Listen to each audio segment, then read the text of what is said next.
네, 첫 번째 발표로 불평등이란 무엇인가를 맡게 된 이보만 하고 손창균입니다. 불평등, 차별이 있어 고르지 않음이라는 말로 정의되고 있는 불평등에 대해서 오늘은 얘기를 해보려고 하는데요. 특히 그 중에서 소득 불평등에 대한 이야기를 좀 해보려고 합니다. 저희는 뒤에서 나올 기본수당이나 청년 문제에 앞서서 과연 우리 이 세상, 지금 한국, 해외에서 어떻게 그런 불평들이 심화되고 있는지에 대한 사례를 중심적으로 여러분께 이야기를 먼저 드려서 그 뒤에 이야기를 조금 힘을 보태고자 하는 서두를 좀 여는 말로 사용하고자 해서 불평등을 하게 되었습니다.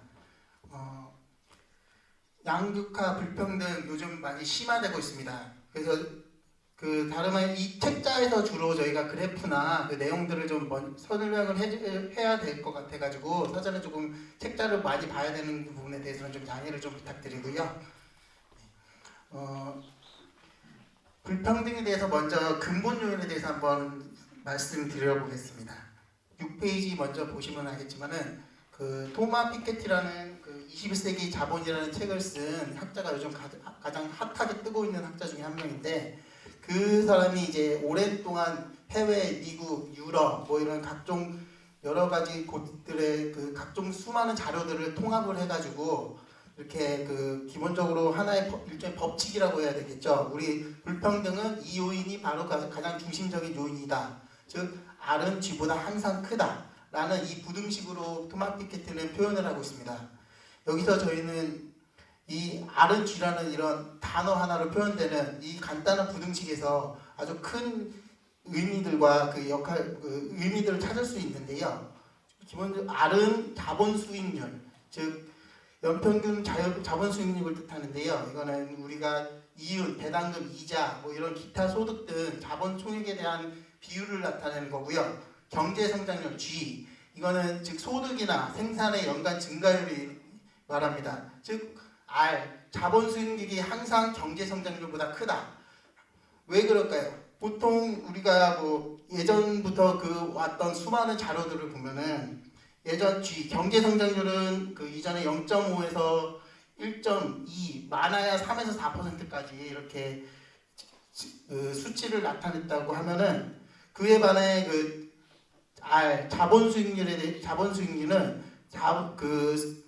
보통 4에서 5% 이상, 그 중국이나 뭐 우리 예전 과거 한국에서 그 이렇게 성장할 때는 거의 뭐 6, 7% 뭐 이렇게 나가듯이 그 정도까지 이렇게 높게 항상 성장을 해왔습니다.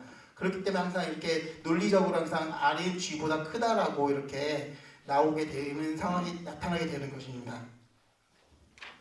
양극화의 요인인 이 R이 G보다 크다라는 것은 그 시장의 불안정성과는 오히려 아무런 관련이 없다는 것을 그 전제 이야기를 해야 되고요. 우리는 이런 그 자본 수익률이 경제 성장률보다 항상 크다는 것, 이것이 그 불평등에 항상 내재되어 있다는 것을 먼저 사전에 저희가 알고 있어야 될 거라고 생각을 합니다. 그리고 소득 불평등에 대해서 얘기할 때 항상 소득, 즉 이 소득은 언제나 노동소득, 우리가 임금을 받거나 하는 그런 임금이 중심이 되는 노동소득, 그리고 가지고 있는 데서 나오는 소득, 예를 들어 뭐 땅을 가지고 있던지 뭐 지대, 이자 뭐 이런 걸로 해서 나오는 자본소득의 합으로 항상 소득을 나타내는데요. 이런 소득 즉 소득 불평등은 노동소득 그리고 노동소득의 불평등하고 자본소득의 불평등이 더해진 결과라고 보면 됩니다. 개인의 소득 불평등은 노동소득의 불평등, 자본 소유와 이 자본으로 번 소득의 불평등, 그리고 그 양자의 상호작용으로 우리는 소득 불평등을 설명할 수 있다고 생각을 할 수 있습니다. 후에 이제 실질적인 사례로서 해외 사례와 그 한국의 사례를 보면서 그 자세히 좀 더 얘기를 해보도록 하겠습니다. 손창균 군께서 이제 해외 사례를 함께 얘기해 주겠습니다. 네, 설명 앞에서 잘 해주셨는데요. 기본적인 일단 설명들을 아주 잘 해주신 것 같습니다. 지금 해외 불평등의 사례에 관해서 지금 발표를 드릴 예정인데요. 네, 여러분들은 지금 살고 있는 이 사회에 만족하시나요? 아니요. 예, 저도 개인적으로는 정말 만족하지 않는데요. 왜 이렇게 힘든지, 왜 나는 이렇게 열심히 살고 있는데 그에 반해 삶의 만족도는 반비례하는지, 우리가 이 사회에 왜 만족을 못하는지, 앞에 그 이범한 발표자께서 말씀하셨던 것처럼 소득과 부의 불평등이 예전부터 현재까지 관심이 집중되는 사항이니만큼 저희도 한 번쯤은 생각을 해보고 풀어가야 할 문제인 것 같습니다. 먼저 12페이지에 보시면 미국의 소득 불평등 사례를 한번 살펴보겠는데요. 전 세계적으로 불평등이 세계적으로 어떻게 전개되어 왔는지 조금 몇몇 나라에 대해서 한번 살펴보겠습니다. 미국의 소득 불평등 도표를 보시면 뚜렷하게 감소된 그 구간을 보실 수가 있는데요. 먼저 1914년 정도, 1914년에 그 1차 세계대전을 거쳐서 소득 불평등이 감소한 걸 보실 수 있고, 이제 1940년대에 2차 세계대전이 발발하면서 이제 소득 불평등이 좀 감소한 걸 확인하실 수 있습니다. 이런 걸 보셨을 때 80년대 이후에는 다시 그 소득 불평등이 증가하면서 2010년까지 이제 상위 10%의 몫이 이제 국민 소득의 45에서 50%로 다시 증가한 걸 볼 수 있는데요. 그 미국의 그 소득 불평등에 관해서는 대공황과 세계 1차 대전 그리고 세계 2차 대전 같은 큰 사건들로 인해서 증가와 감소가 되는 것을 확인할 수 있으십니다. 그리고 13페이지에 보시면 그 소득 불평등에 대한 프랑스에 관한 도표를 보실 수 있으신데요. 미국과 좀 비슷한 추이를 보이고 있습니다. 그러나 이제 1980년대 이후에 미국의 불평등의 증가와는 좀 달리 프랑스의 그 도표에서는 불평등의 증가가 80년대 이후에는 좀 증가하지 않는 걸 하실 수 있는데요. 그것은 이제 15페이지에 나오는 그 도표 8-2와 연관이 있습니다. 그 도표 8-2에 나와 있는 것처럼 프랑스의 최상위 자본가들이 소득이 줄어들어서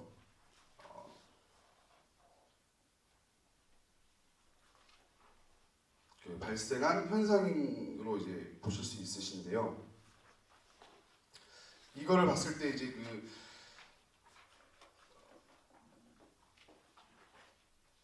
쿠즈네츠의 그 U자 곡선 이론이라는 게 있습니다. 가설인데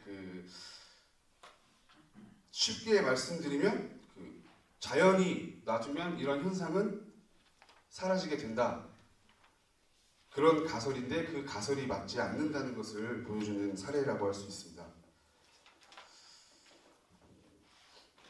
그리고 16페이지에 보시면 영미권 국가들의 그 소득 불평등 그래프 역시 좀 유사한 그 현상을 보이지만 각 나라의 규모들은 크게 좀 차이가 나는 것을 확인하실 수 있습니다. 하지만 점차 그 시간이 지나면서 1990년대 이후에는 미국과 영국, 캐나다, 호주의 소득 불평등의 증가가 각각 조금씩 차이가 나시는 걸 볼 수 있습니다.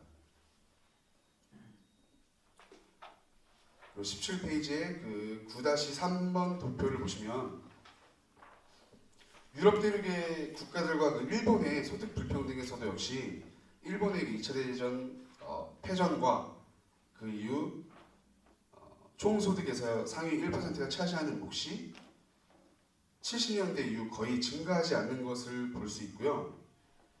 스웨덴은 좀 다른 국가와는 다른 현상을 보이는데 세계 최상위 소득 계층 그 데이터베이스에 기록된 모든 국가들 중에서도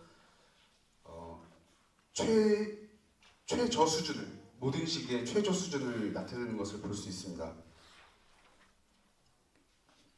지금까지 해외 불평등 사례를 좀 살펴보았는데요. 이제 그 한국의 불평등에 대해서 한번 살펴보도록 하고 발표는 다시 이범만 발제자께서 진행을 하도록 하겠습니다.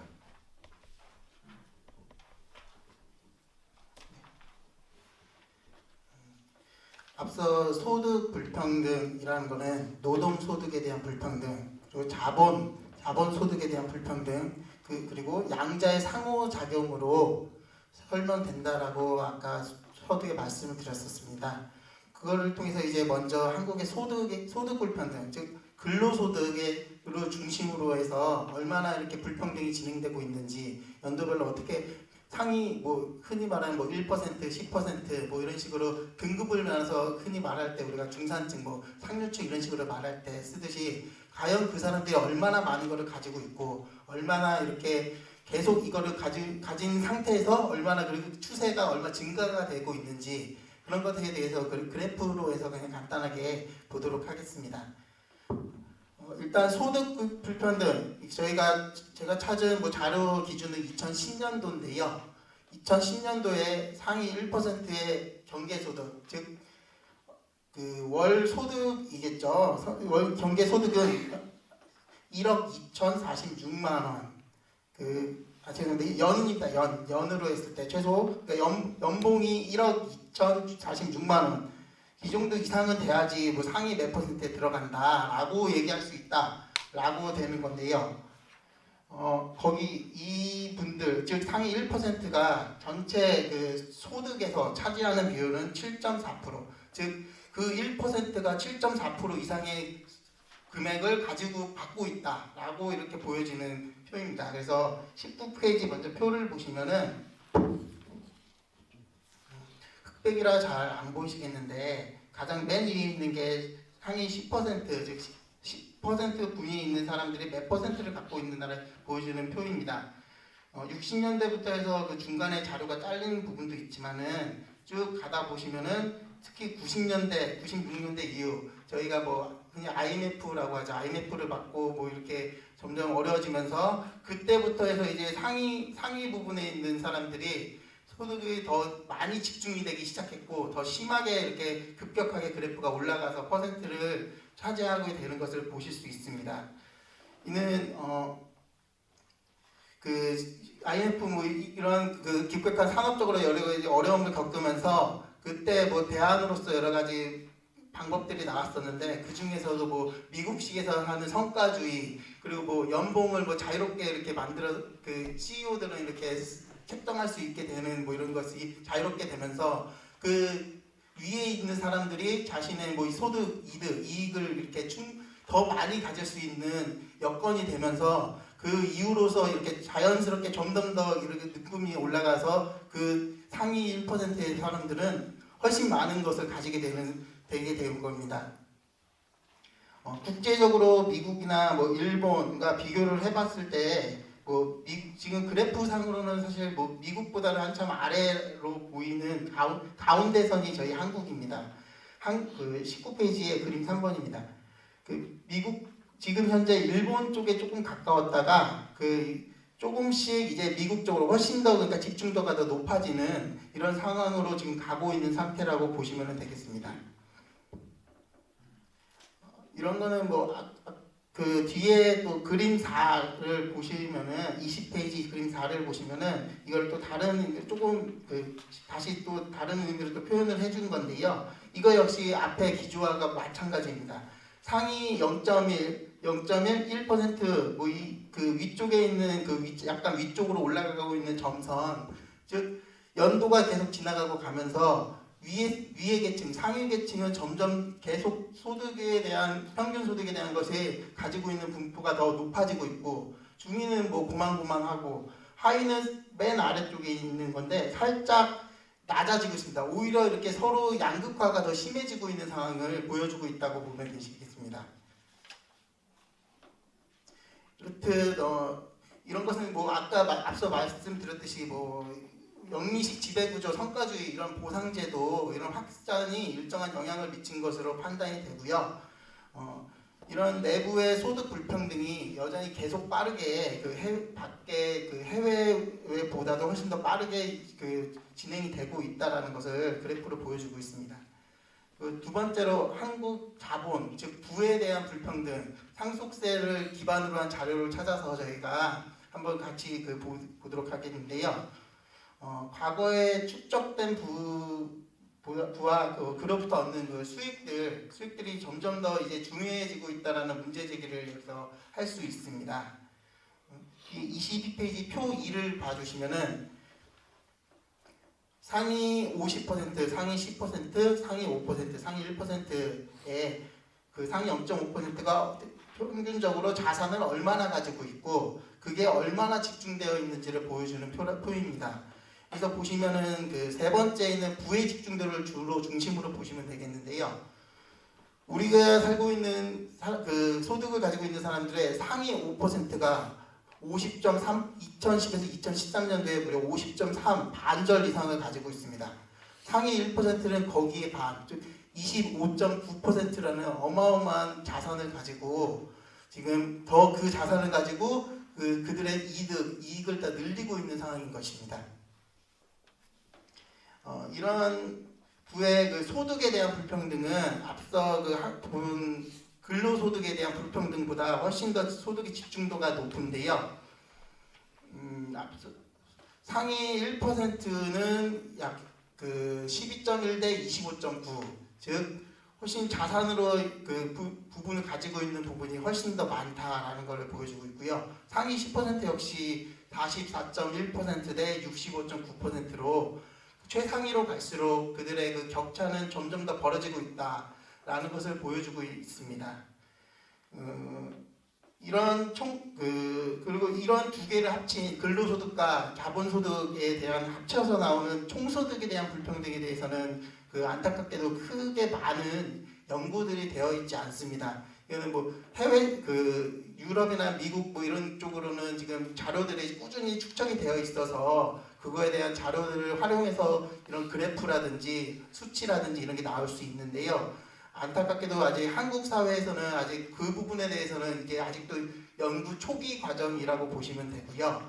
근로와 이렇게 자본에 대한 부분으로 해서 이렇게 조금씩 연구를 하고 있는 상황입니다. 하지만 크게 말하는 기조 자체는 앞서 두 가지를 보신 거하고 마찬가지로 상위에 있는 사람들의 집중도, 자본에 대한 집중도가 하위에 있는 사람들보다 훨씬 크게 빠르게 증가하고 있고 그로 인해서 우리 사회의 불평등이 더 심화되고 있다는 것을 보여주고 있습니다. 이렇게 해외 사례와 한국 사례를 이렇게 보면서 말씀드리겠지만은 이렇게 계속 불평등 심화 현상은 계속 지속되고 있습니다.